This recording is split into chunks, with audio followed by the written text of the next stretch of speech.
মটকা beef খাওয়ার জন্য ঘন্টার পর ঘন্টা আর লাইনে দাঁড়িয়ে থাকতে হবে না।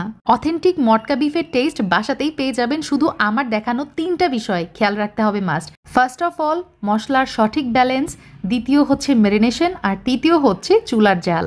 আজকে আপনাদেরকে অথেন্টিক স্বাদের মটকা বিফ তৈরি করে দেখাবো, তাও আবার গ্যাসের চুলাতে। এবং আমার বিফের গ্রেভিটা দেখেন কি পরিমাণ থিক এবং কতটা সুন্দরভাবে কুক হয়েছে। তার সাথে আরও শেয়ার করব কতগুলো সিক্রেট টিপস অ্যান্ড ট্রিক্স, যেটা কিনা হোটেলেও ফলো করা হয়। আজকের রেসিপিটা শুরু থেকে শেষ পর্যন্ত দেখবেন, আশা করি ইনশাল্লাহ অনেক কিছু জানতে পারবেন। প্রথমেই আমি এখানে কতগুলো মশলা নিয়েছি দেখতে পাচ্ছেন। জিরা, ধনিয়া, তেজপাতা, দারচিনি, লং, জয়ফল, জয়ত্রী, কালো এলাচ এবং আজওয়াইন আমি চুলাতে কিছু সময় ভেজে নিব। এই ধরেন 2 থেকে 3 মিনিট মতো একদম লো হিটে ভেজে নিয়েছি। এখন একটা ব্লেন্ডার জারে এগুলো আমি ফাইন একটা ব্লেন্ড করে নিব। ব্যাস হয়ে গেছে। আর এখানে আমার আছে 2 কেজি পরিমাণ গরুর মাংস, সাথে নিয়েছি 1 চা চামচ লবণ, 2 চা চামচ লাল মরিচের গুঁড়া, 1 চা চামচ হলুদের গুঁড়া, সাথে স্পেশাল মশলাটা দিয়ে দিচ্ছি। মটকা বিফের কালার সুন্দর হওয়ার জন্য আমি এখানে কাশ্মীরি লাল মরিচের গুঁড়া 1.5 চা চামচ ব্যবহার করেছি এবং টক দই ব্যবহার করেছি 2 টেবিল চামচ, সরিষার তেল 2 টেবিল চামচ, আদা রসুন বাটা 2 টেবিল চামচ, তার সাথে পেঁয়াজ বাটা আমি এখানে ব্যবহার করেছি 1/3 কাপ পরিমাণ। সব কিছু একত্রে খুব ভালোভাবে এখন মিক্স করে ফেলবো বা মেখে নিব। আর এভাবে আমি রেস্টে রেখে দিব আধা ঘন্টার জন্য। তো এটা রেস্ট হতে থাক, আমি চলে যাচ্ছি চুলাতে। একটা মাটির হাঁড়িতে আমি তেল ব্যবহার করেছি 1/2 কাপ পরিমাণ। তো তেলটা একটু গরম হয়ে আসলে আমি এখানে পেঁয়াজ কুচি ব্যবহার করেছি 1 কাপ। তো এই রান্নাতে কিন্তু পেঁয়াজের পরিমাণটা একটু বেশি লাগে মটকা বিফ রান্নাতে। এখন আমি কতগুলো মশলা দিয়ে দিব। দারচিনি, কালো এলাচ, লাগছে সাদা এলাচ, আর কতগুলো হচ্ছে এই যে শুকনো লাল মরিচ দিয়ে দিলাম।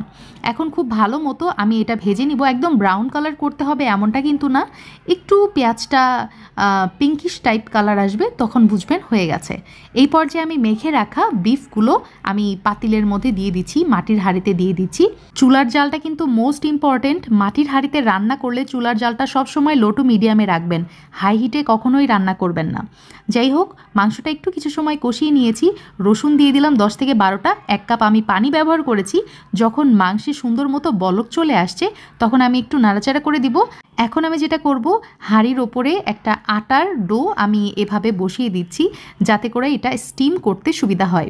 ওপর দিয়ে ঢাকনা দিয়ে দিলাম এবং ঢাকনার ওপরে আবারও কিন্তু আমি আটার একটা লেয়ার দিয়ে দিচ্ছি যাতে কোনোভাবেই পাতিলের ভিতরের ভাপ অথবা স্টিম বেরোতে না পারে। তো এইভাবে আমি একদম ফুল কাভার করে দিয়েছি। ওপর দিয়ে ভারী একটা পাথরের দেখতে পাচ্ছেন হামালদিস্তা বসিয়ে দিয়েছি।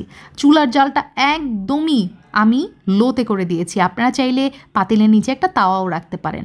1 ঘন্টা পর আপনাদেরকে দেখিয়ে দিচ্ছি। 1 ঘন্টা পর আমার মটকা বিফ কিন্তু একদমই রেডি। এত নাইস একটা স্মেল বেরিয়েছে, আমার আসলে বলার ভাষা নেই।